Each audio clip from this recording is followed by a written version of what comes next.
Graça e paz, amados, eu sou o pastor Helder Carantino e nós vamos continuar com a nossa aula aqui da Escola Bíblica Dominical, falando sobre a Igreja de Cristo.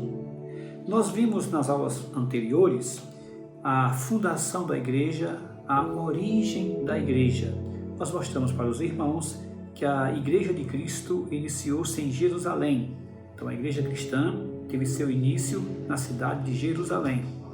Mostrei também para os irmãos até onde começou a Igreja cristã, na casa de Maria, mãe de João Marcos, que é o evangelista Marcos que escreveu o Evangelho segundo Marcos. Lá começou a Igreja cristã, foi a primeira igreja cristã que surgiu de Jerusalém, na casa de Maria, mãe de João Marcos, onde provavelmente Jesus também celebrou a ceia do Senhor, e onde também, depois que ele subiu, foi assunto aos céus, a igreja se reuniu. E lá em Atos capítulo 1, versículo 12, você vai encontrar os apóstolos, os irmãos de Jesus, irmãos de sangue dele, junto com Maria e os demais irmãos orando juntos, na casa de Maria, mãe de João Marcos. Depois eu mostrei para os irmãos como é que vivia a igreja espiritualmente, como é que a igreja se comportava no início, aqui à luz da Bíblia, nos seus primórdios, a vida espiritual da igreja. Na sequência, eu mostrei para os irmãos a vida material da igreja. E na última aula, nós mostramos para os irmãos como era a atitude da igreja, a relação da igreja com a palavra de Deus.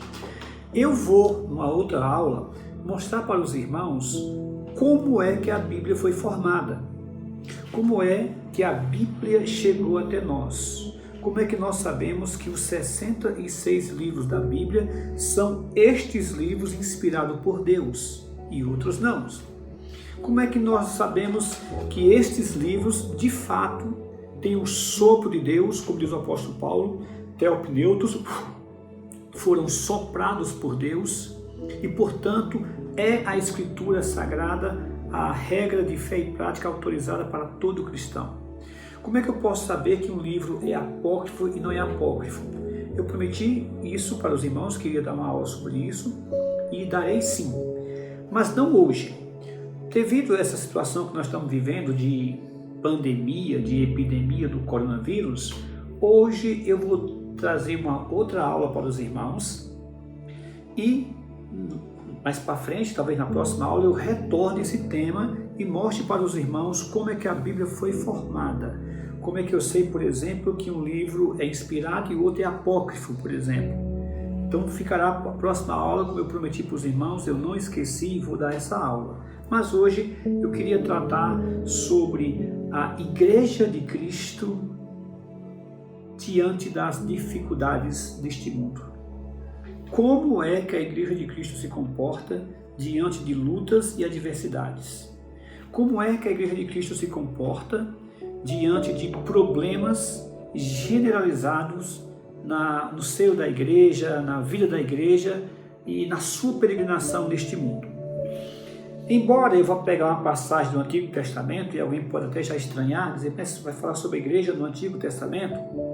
Eu quero lembrar os irmãos que existem algumas linhas teológicas. Uma que eu falei para os irmãos é que existe uma linha teológica que crê que a igreja sempre existiu, que a igreja também estava presente no Antigo Testamento, que a igreja é o povo de Deus, sempre foi o povo de Deus, em todos os tempos, em todas as épocas.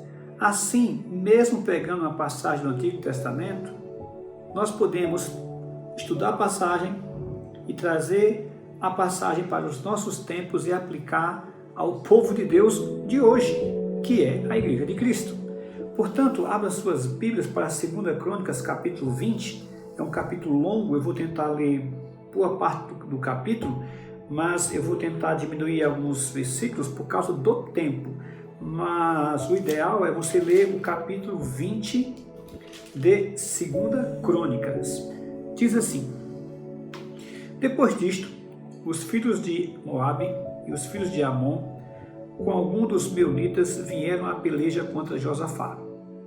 Então vieram alguns que avisaram a Josafá, dizendo: grande multidão vem contra ti. da além do mar e da Síria. Eis que já estão em Hazazon Tamar, que é em Gedi.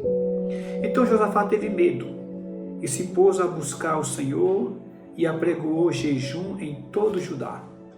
Judá se congregou para pedir socorro ao Senhor. Também de todas as cidades de Judá veio gente para buscar o Senhor.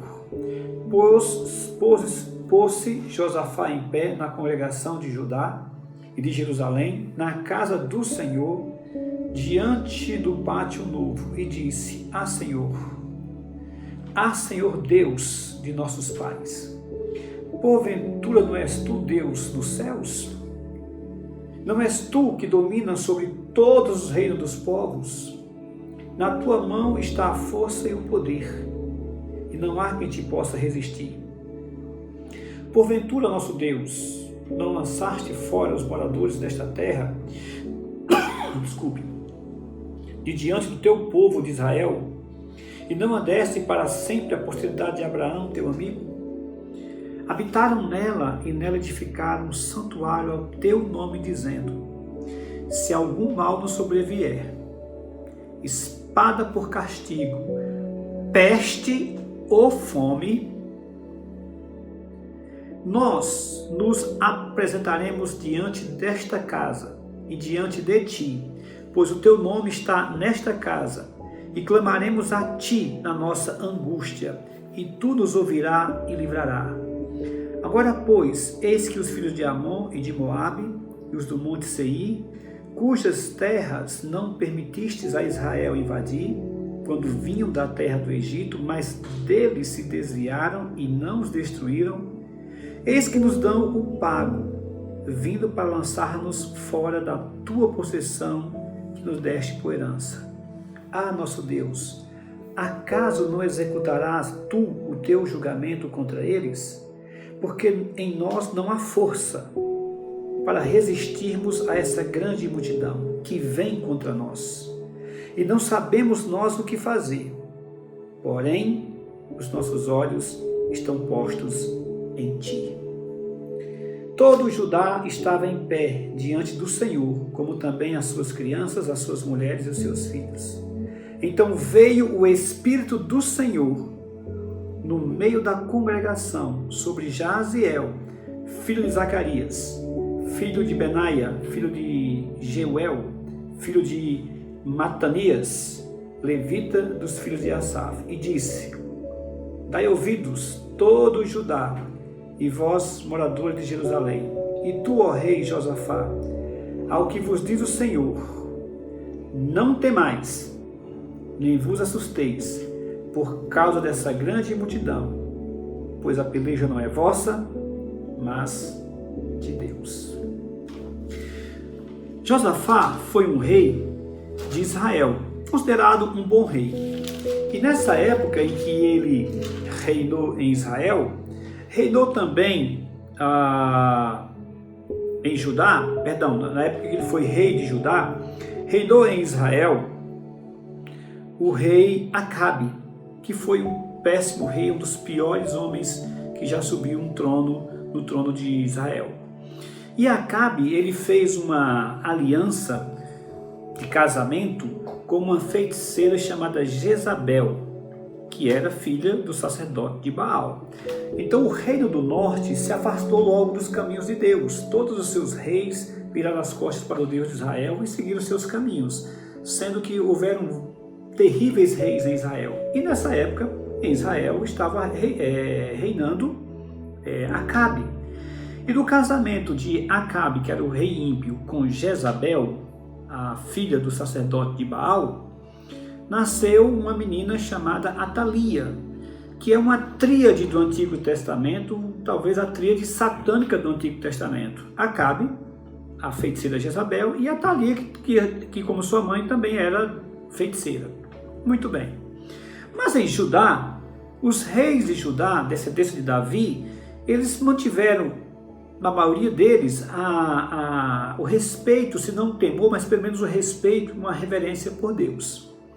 Pecavam, erravam, sofriam, mas vira e mexe, os reis de Judá tinham o temor de Deus. E Josafá é considerado ainda um bom rei, um rei que tinha o temor de Deus. Até porque, se você prestou atenção na leitura, essa oração que ele faz aqui é uma oração teológica, é uma oração de uma pessoa que conhece Deus. Mas nesse momento em que ele faz essa oração, a sua nação, o seu povo, passa por uma grande aflição, um grande perigo. Para ser sincero, esse perigo que ele vai passar é grande parte culpa do próprio rei Josafá, que também fez uma aliança com Acabe. E quando o santo anda com o profano, quem sofre é o santo. Os filhos do mundo são mais espertos naquilo que ele faz do que os filhos da luz. E Josafá acabou tendo um laço com Acabe porque o filho dele se casou com a filha, Thalia, com a filha de Acabe, Jezabel. E ao fazer este casamento, Josafá acabou se envolvendo em guerras que não lhe pertenciam, que não lhe diziam direito, guerras que Acabe tinha promovido. E ao ir para a guerra com Acabe, que é uma outra história, uma outra pregação, quando ele retorna para o seu país, e na guerra que ele vai com Acabe, Israel perde, inclusive Acabe é até morto. Quando ele volta para o seu país, outras nações se uniram, enquanto ele estava fora, se uniram para atacar Israel. Ou seja, quando ele volta para casa, ele recebe uma notícia que uma aliança militar de 3 nações, que são os filhos de Moabe, os filhos de Amon e os do Monte Seir, que é que é hoje aquela região árabe. E todos eles são filhos de Ismael, viu? São descendentes de Ismael. Esse povo, eles sempre foram inimigos de Israel. E eles fizeram uma aliança entre eles, uma tríplice aliança para atacar Israel. Então, quando Josafá volta para casa, ele recebe a notícia, no versículo 1. Depois disto, os filhos de Moabe, os moabitas, os filhos de Amon, os amonitas, com algum dos meunitas, vieram a peleja contra Josafá. E a notícia que chega para ele, olha, grande multidão vem contra ti, além do mar da Síria, eis que já estão em Hazazon Tamar, que é em Gedi. Então a nação está diante de um perigo, de um enorme perigo. O rei e a nação correm perigo de morte. As suas vidas agora estão por um fio. Como está essa epidemia do coronavírus que traz com ele a sombra da morte, o vale da sombra da morte. E Josafá, quando recebe a notícia, diz para ele, olha, eles já estão em Engedir. De Engedir para a terra de Jerusalém, para o reino de Judá, eram apenas 50 quilômetros. Você imagina, meus irmãos, você recebeu a notícia de que uma nação, que uma aliança de nações inimigas vem atacar você e estão apenas a 50 quilômetros de distância, estão praticamente dentro da terra, do território já judeu. Quando Josafá recebe essa notícia, ele vai ter algumas atitudes, ele e a nação judaica, que o Espírito Santo soprou no cronista inspirado, no versículo 4, para dizer: Judá se congregou, que é a palavra que nós usamos para igreja. O que é uma congregação? O que é a igreja? Uma congregação de fiéis, de pessoas tementes a Deus. Por isso que eu uso essa passagem mesmo no Antigo Testamento, para trazer ela para a vida da igreja hoje. Porque a igreja se reuniu, a igreja congregou, o povo de Deus se congregou. E nessa passagem aqui nós vamos então tirar algumas lições. O que foi que o povo de Deus fez naquela época, naquele momento, diante de um grande perigo que eles estavam passando. Como ele mesmo diz aqui, pode ser espada, pode ser fome, pode ser doença, pode ser praga. Como que o povo de Deus tem que se comportar quando passar por uma provação como essa, como um perigo como esse, como uma situação adversa como essa? Primeira coisa, diz o versículo 3 que Josafá teve medo e se pôs a buscar ao Senhor, apregou jejum em todo Judá E todo Judá se congregou para pedir socorro ao Senhor. De todas as cidades veio gente para buscar o Senhor. Você recebe a notícia de que um exército está vindo atacar a sua nação. Ele, como rei, é um homem de guerra por natureza. Ele tinha acabado de participar de uma guerra que não lhe dizia respeito. E quando você ouve que vem um exército contra você, a primeira coisa que naturalmente alguém faria era chamar os generais, era chamar o exército, era mandar preparar armas, era mandar chamar os reservistas, convocar os jovens para treinamento militar, preparar suas defesas, preparar armas, enfim. Humanamente falando, a primeira coisa que uma pessoa deveria fazer, que um rei, que um general, quando o seu país está sendo atacado, quando uma nação vem atacar seu país, é preparar militarmente a nação, convocando os soldados, preparando seus soldados. Ele não faz nada disso. A primeira coisa que ele faz é buscar ao Senhor, com jejuns, com oração, chama todo o povo, congrega todo o povo de todas as cidades. No versículo 5, ele fica de pé em frente à congregação e o que vai fazer é orar, é clamar ao Senhor. Igreja de Cristo, nós estamos vivendo um ataque terrível. Não é de espada, mas é de doença, de praga, como diz a oração dele aqui. Se algum mal nos sobrevier, espada por castigo, peste, que é o coronavírus, uma epidemia, uma peste, uma praga, uma doença, ou fome, nós nos apresentaremos diante do Senhor. Primeira coisa que nós devemos fazer, meus irmãos, é nos apresentar diante do Senhor. Esse vírus, ele é diferente de outros, porque ele é altamente contagioso. E como nós estamos vivendo uma época diferente, um mundo diferente, foi nos imposto, ou no mínimo solicitado, acho que imposto, porque baixaram portaria, que nós não nos ajuntássemos em lugar nenhum, nem na vida social, nem em comércio, nem em templos religiosos, como a igreja, enfim. Então nós estamos separados fisicamente. Mas a primeira coisa que todo o povo de Deus está fazendo, tem que continuar fazendo, é buscar o Senhor.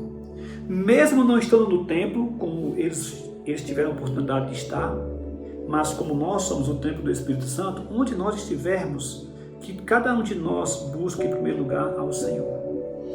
Que você levante ao Senhor um clamor, pedindo a Deus que abrevie esses tempos. Eu faço exatamente como o reverendo José Luiz fez e falou a semana passada. Eu não tenho coragem de dizer para Deus, Deus, salve o Brasil, Deus, elimine esse vírus da nossa nação. Eu não tenho coragem de dizer isso. Eu tenho coragem de pedir a Deus que abrevie os tempos. Eu tenho coragem que Deus salve o Brasil, mas com uma vírgula depois. Mas que seja feita a tua vontade.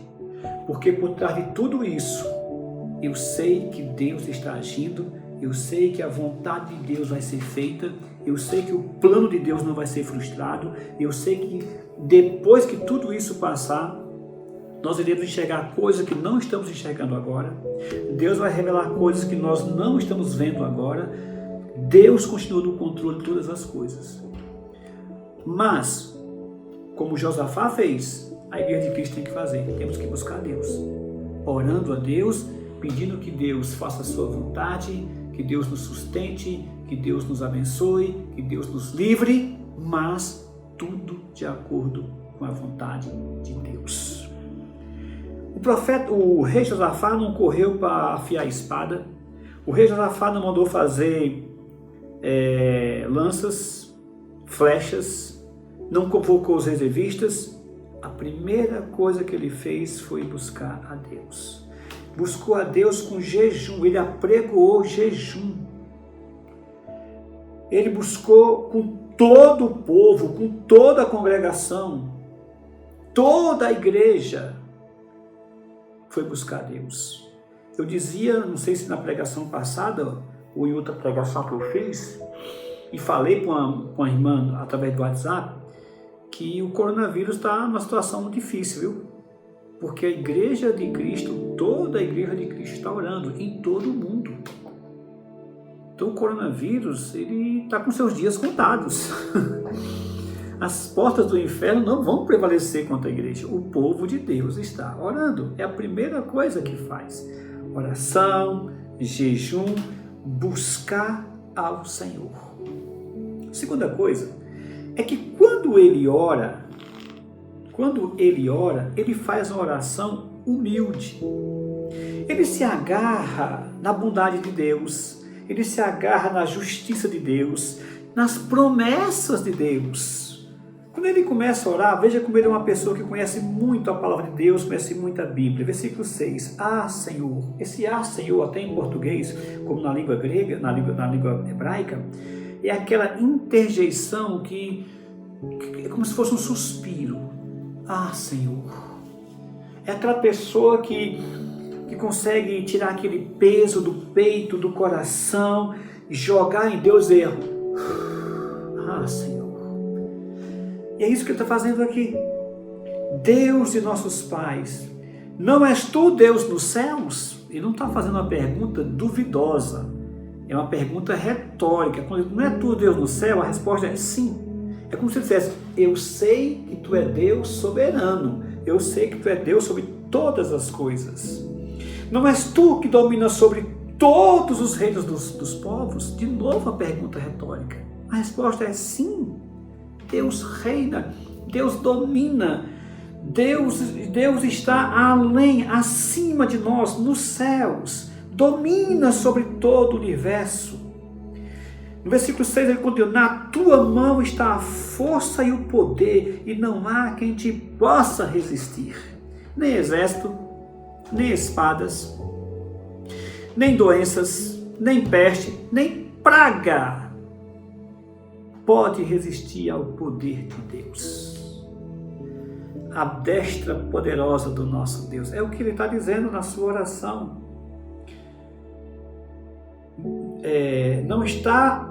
Na tua mão está a força e o poder e não há quem te possa resistir. A oração dele, ele começa orando afirmando quem Deus é. Isso ele alimenta seu cérebro, seu coração, seu espírito, sua alma, dizendo, eu sei quem é o meu Deus. Ele está nos céus, ele domina sobre todo o universo, sobre todas as nações. Na mão dele está a força e o poder. Ele lembra das promessas de Deus, no versículo 9, se algum mal nos sobrevier, espada por castigo, peste ou fome, nós nos apresentaremos diante desta casa, diante de ti, pois o teu nome está nesta casa, e clamaremos a ti na nossa angústia, e tu nos ouvirás e livrarás. Ele tem certeza que Deus ouve a sua oração. Então a primeira coisa que ele faz é buscar Deus, e a segunda coisa ele faz uma oração que agrada a Deus, uma oração que sensibiliza o coração de Deus. Ele começa orando, afirmando quem Deus é. Ele lembra da promessa de Deus, a nossa vida está nas tuas mãos. O Senhor ouve a nossa oração, o Senhor ouve o nosso clamor. Quando chega no versículo 12, ele diz o seguinte, nosso Deus, acaso não executarás tu o teu julgamento?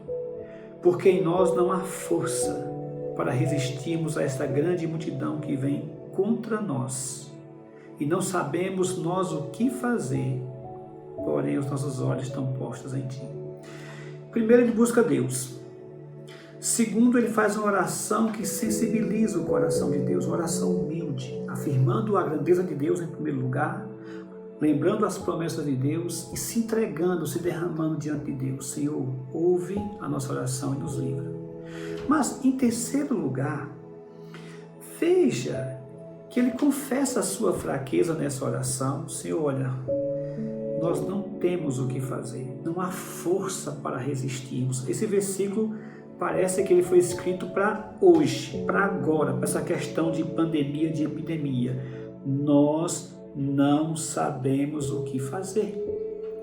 Até agora nós não temos ainda uma vacina definitiva contra esse vírus, nós não temos um remédio efetivo, né? Alguns estão surgindo agora, está falando da creatina, falando de outra coisa, um remédio aqui, outro lá, mas ainda é muito novo, nós não temos ainda uma vacina contra o coronavírus.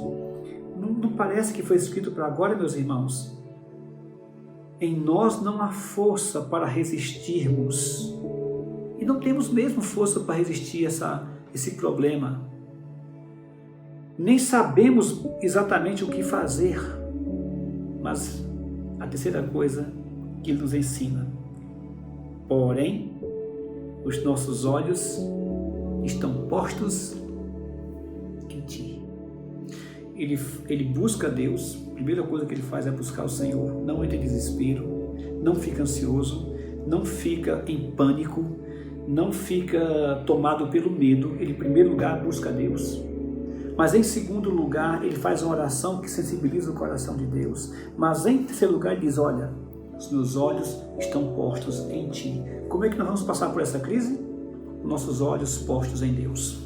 Como é que nós vamos vencer essa situação? Com nossos olhos postos em Deus, para cima, para o alto.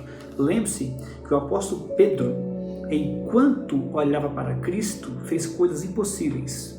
Lembre-se que o apóstolo Pedro, enquanto olhava para Cristo, caminhou por cima das águas, venceu os ventos, venceu as tempestades, experimentou o sobrenatural de Deus. Enquanto ele mantinha os olhos em Cristo, o milagre acontecia, o sobrenatural acontecia.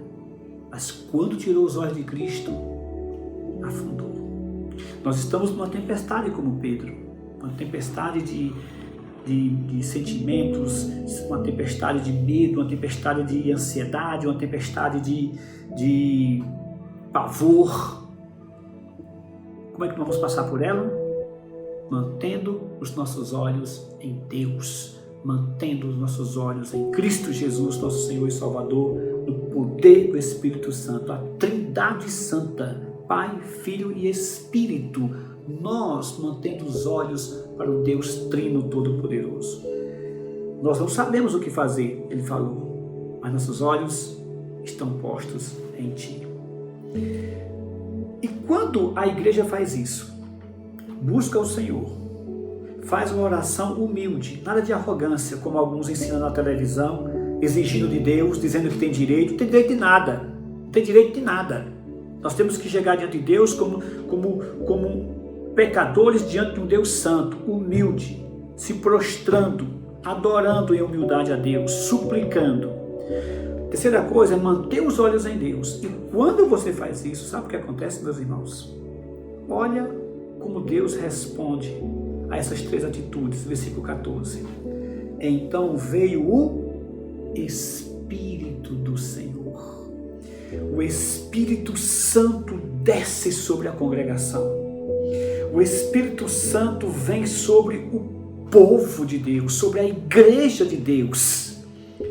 E diz o seguinte: dai ouvidos, todo Judá e vós, moradores de Jerusalém. Podia muito bem ser assim: dai ouvidos, igreja de Cristo, congregação do povo de Deus, dai ouvidos, igreja. Não temas e nem vos assusteis por causa dessa grande multidão, pois a peleja não é vossa, mas de Deus. Tome posse dessa palavra, meu irmão. Tome posse dessa palavra, igreja de Cristo. Essa luta contra o coronavírus, contra essa pandemia, não é nossa, é de Deus. O que nós temos que fazer é o que Josafá fez: buscar o Senhor, fazer uma oração que sensibiliza o coração de Deus, manter os olhos em Deus e ouvir a resposta de Deus, o Espírito Santo descer e encher a igreja de Cristo com sua glória e nos fortalecer, nos animar, nos reanimar, dizer para nós: esta peleja não é sua, faça a sua parte e descanse, porque quem está lutando essa batalha é o seu Deus. E diz o texto, meus irmãos, que na continuação o Espírito Santo, através do profeta, diz o seguinte: amanhã descereis contra eles, eis que sobem pela ladeira de Ziz, encontrá-lo-ás no fim do vale, defronte do deserto de Jeruel. Neste encontro não tereis de pelejar, tomai posição, ficai parados e vede o salvamento que o Senhor vos dará, ó Judá e Jerusalém. Não temais, nem vos assusteis, amanhã saídos ao encontro, porque o Senhor é convosco. O Espírito Santo disse, olha, a peleja é de Deus. Isso não significa que você não tem que fazer nada.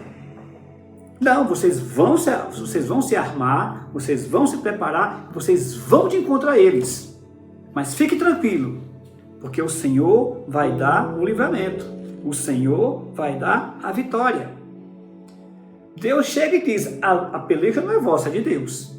Significa que vamos cruzar os braços e não fazer nada? Não, de jeito nenhum. Vão para a luta, vão encarar. E não se preocupe, que Deus vai dar a vitória. O Senhor é convosco. Ele vai dar a vitória. Ele vai fazer o salvamento. Vede o salvamento que o Senhor vos dará. Mesma coisa para nós. Vamos continuar seguindo as instruções do Ministério da Saúde, lavar as mãos, álcool em gel, tomar banho, todos aqueles cuidados. Essa parte nós temos que fazer, nós temos que ir para a luta. Confiando que isso vai nos livrar? Não. Confiando que Deus vai nos livrar, que Jesus vai nos livrar. Em outras palavras, você faz a sua parte, mas a vitória, quem dá é Deus. Quem vai derrotar essa pandemia é Deus. Quem vai derrotar essa epidemia é o nosso Deus. Fazendo responsabilidade humana e soberania de Deus. Responsabilidade humana, soberania de Deus. Fazemos nossa parte, porque a de Deus já está feita. E assim aconteceu. E diz o texto, meus irmãos, que quando eles terminaram de orar, e que Deus respondeu para eles, Deus disse que amanhã descerei contra eles na ladeira de Ziz. Em outras palavras, quando eles começaram a orar, o exército estava a 50 quilômetros de distância. Quando terminou a oração e que Deus respondeu, já estava a 12 quilômetros de distância. Você pode dizer assim, mas peraí, eles buscaram a Deus, fizeram a oração que sensibiliza o coração de Deus, mantiveram os olhos em Deus, e quando terminou de orar, o que estava ruim ficou pior? Porque antes estava a 50 quilômetros, agora está a 12 de distância de Jerusalém. A mudança, e é isso que eu quero que você preste atenção, às vezes, irmãos, a gente ora e as coisas ficam pior, mas o problema não é a circunstância. A verdadeira mudança não é de circunstância, porque olhando exteriormente, a situação ficou pior mesmo. As circunstâncias piorou. Mas a grande mudança que aconteceu aqui foi interna. Porque ele começou a orar, disse que ele teve medo. No versículo 3, Josafá teve medo. Mas agora ele vai para a batalha com coragem.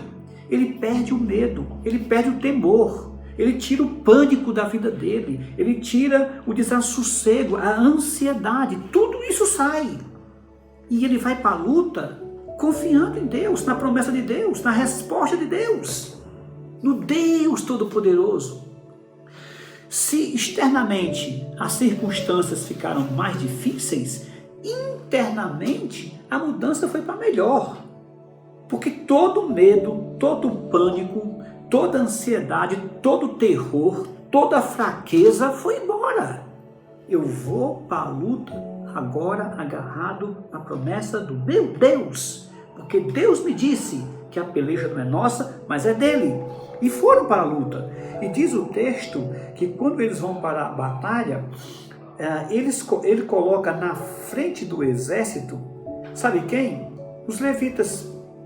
Diz o texto aqui que quando eles vão para a batalha, eles colocam os sacerdotes na frente do exército, que eram os levitas, e eles vão na frente do exército cantando e louvando a Deus. Você vai encontrar isso nos versos 19, dispuseram-se os levitas, dos filhos dos coatitas e dos coraitas, para louvarem o Senhor, Deus de Israel, em voz alta. Então eles vão para a luta louvando e cantando a Deus. E os levitas, Geralmente quem vai na frente são os melhores guerreiros, são a cavalaria, ou algumas vezes, dependendo da guerra, a infantaria. Mas não, quem vai na frente aqui são os levitas que vão cantando e louvando a Deus. Em outras palavras, meu compadre, tem um provérbio que diz que quem canta, os males espanta. Mas quem louva não espanta o mal, destrói, aniquila o mal. Se quem canta, os males espanta, quem louva, aniquila o mal totalmente. Então os levitas vão na frente cantando. No versículo 12, aconselhou-se com o povo e ordenou cantores para o Senhor, que vestidos de ornamentos sagrados e marchando à frente do exército, louvasse a Deus dizendo: rendei graças ao Senhor, porque a sua misericórdia dura para sempre. Dá para imaginar uma situação dessa, irmão?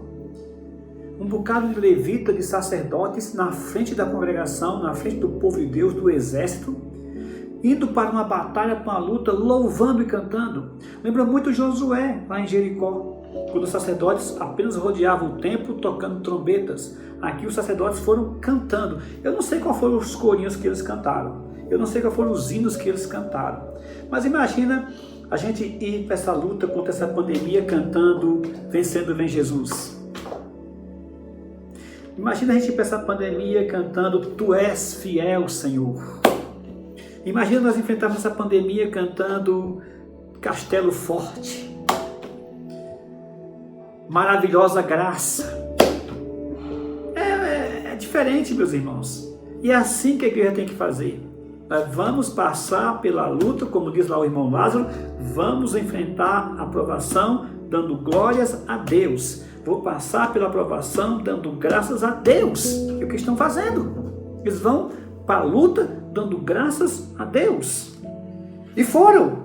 E aí, meus irmãos, sabe o que aconteceu? No versículo 22 em diante, 22, quando eles começaram a cantar e a dar louvores, aí veio o milagre.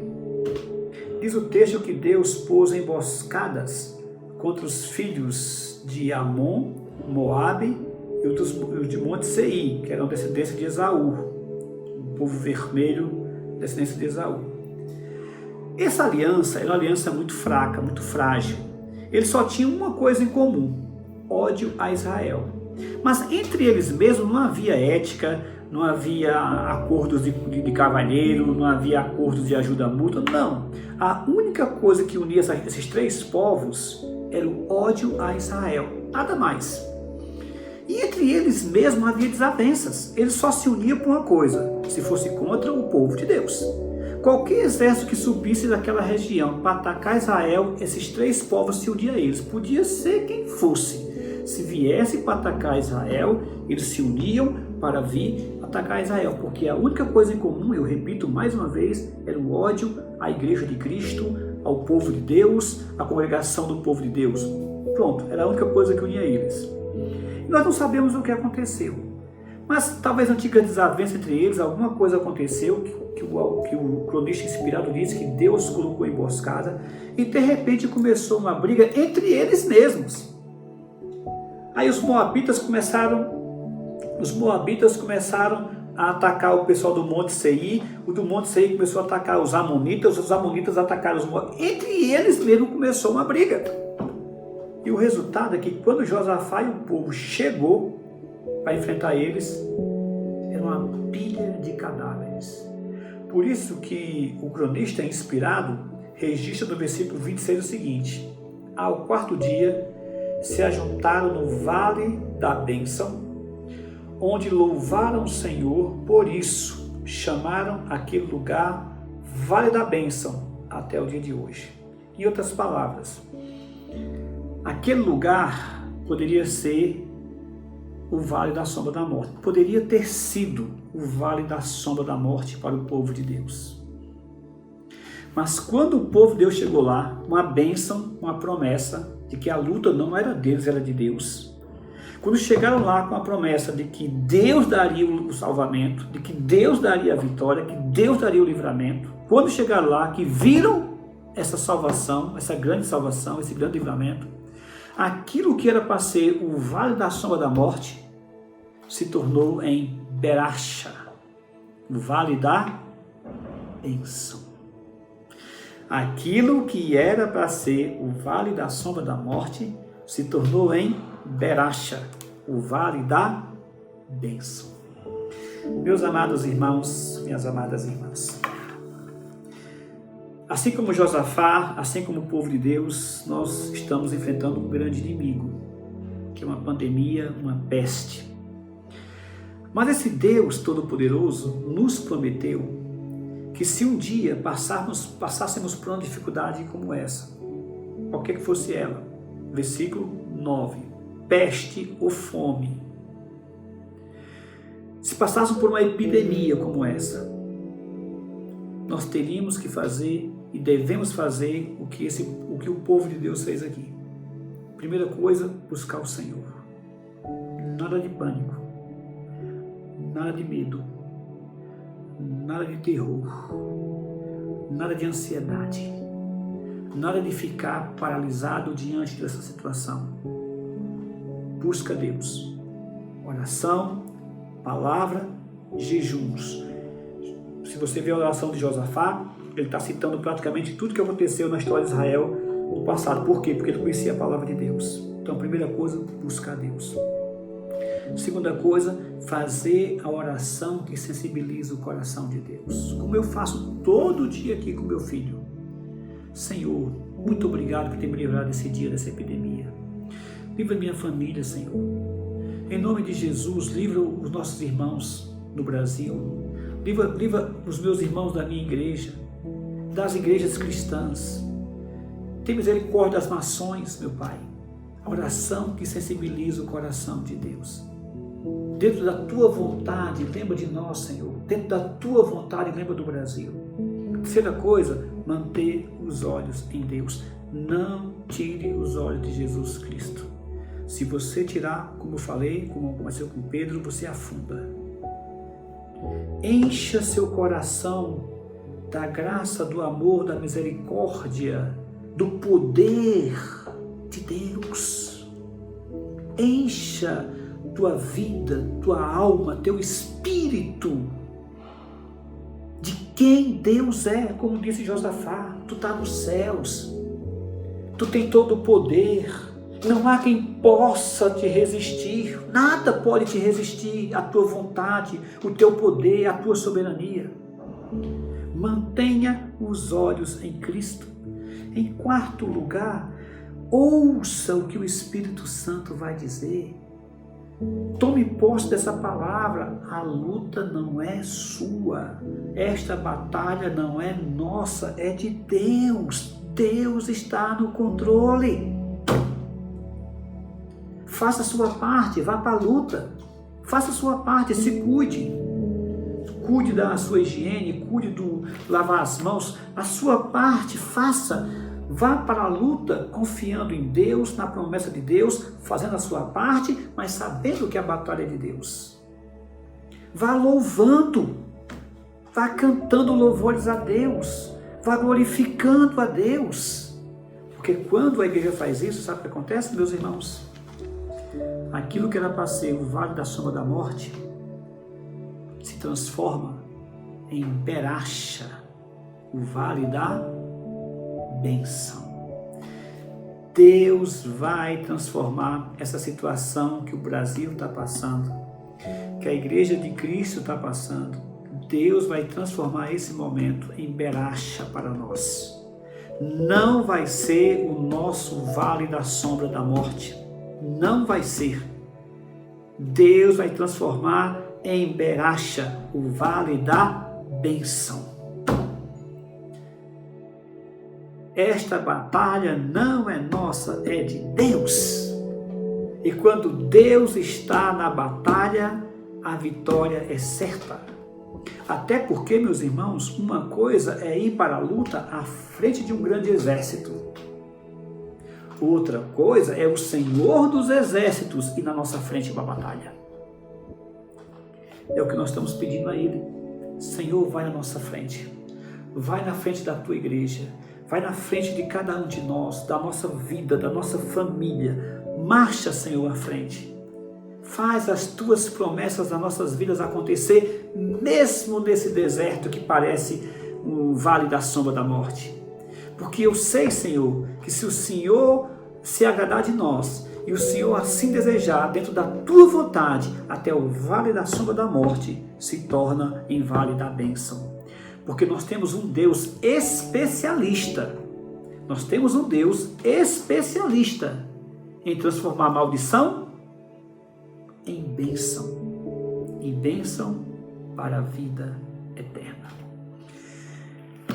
Meus queridos, nós vamos continuar na próxima aula, no próximo culto, tratando desse tema, a Igreja de Cristo. Hoje eu queria trazer essa palavra devido à situação que nós estamos passando. E retornaremos com outras aulas na próxima quarta-feira. Mas, nesse momento, eu convido você a fazer o que eu acabei de dizer, uma oração humilde que sensibilize o coração de Deus. Oremos. Senhor, em nós não há força diante desse grande problema que estamos enfrentando. Nós nem sabemos o que fazer corretamente, ó Pai. Temos algumas ideias, algumas instruções, mas não temos a solução, nem nós, nem o mundo. Portanto, não há forças em nós. Mas nossos olhos, meu Pai, estão postos em Ti e continuarão em nome de Jesus com os nossos olhos postos em Ti, dizendo para nós quem Tu és, Senhor. Deus Todo-Poderoso, o poder está nas Tuas mãos, nada te pode resistir, porque nada é demais maravilhosamente para Ti, Pai. Nada é maravilhoso para Ti, Tu é que é maravilhoso, Tu é que se mostra maravilhosamente. Nós oramos a Ti humildemente, meu Pai, agarrado nas Tuas promessas, promessas que o Senhor nos deu, meu Pai, promessas de um Deus que não pode mentir. Onde 2 ou 3 estiverem reunidos no meu nome, eu ali estarei. Estarão abertos os meus ouvidos e os meus olhos na oração que se fizer neste lugar. E ouvirei do céu, e virei e sararei a tua terra. É a tua promessa, grandioso Deus, e nós cremos nela. Ó Senhor, se for a tua vontade, desce com teu poder sobre o teu povo, cada um do teu povo, sobre este país, o nosso país, as nações que estão sofrendo, meu Pai. Se for a tua vontade, vem, Senhor, e sara a nossa terra. Nos ajuda a descansar, sabendo que essa luta não é nossa, é tua, Deus. Nos ajuda a enfrentar essa batalha, essa dificuldade, louvando, cantando a Deus, engrandecendo o teu santo nome, cantando para o mundo todo ouvir que o Senhor Deus é bom e que a sua misericórdia dura para sempre. E dentro da tua vontade, meu Pai, transforma esse vale da sombra da morte em Beracha, o vale da bênção. Essa é a nossa oração em nome de Jesus. Amém.